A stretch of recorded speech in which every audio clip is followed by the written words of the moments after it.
बदन राजा बिगड़त मन राजा रातिया के छगल छन छन कर चूड़ी खन खन कर अखिया के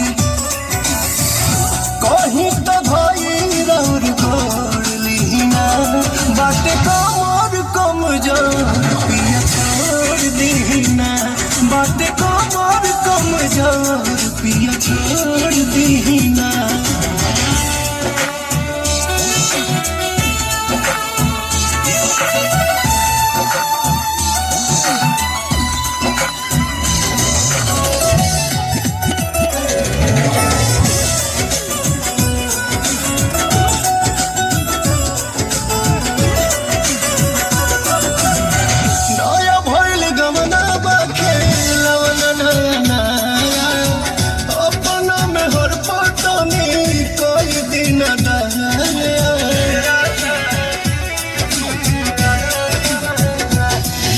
कहीं हमार पीड़ा पिया बढ़ल जाता जी जिद खानी राउर जी दूजे अड़ल जाता जी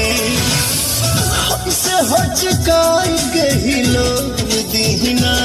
बड़े कमर कम जान पिया छोड़ दीना बड़े कमर कम जान पिया छोड़ दीना।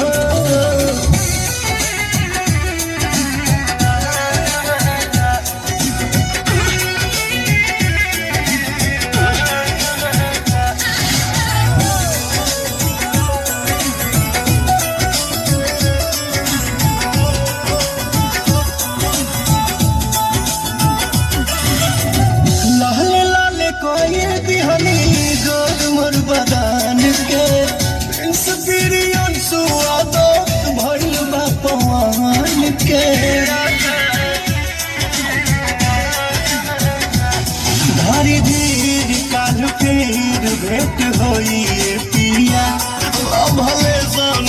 परेशान में न धोई पिया नौसों में न जोक देना खोद दीना बाटे कमर कम जान पिया छोड़ दीना बाटे कमर कम जान पिया छोड़ दीना।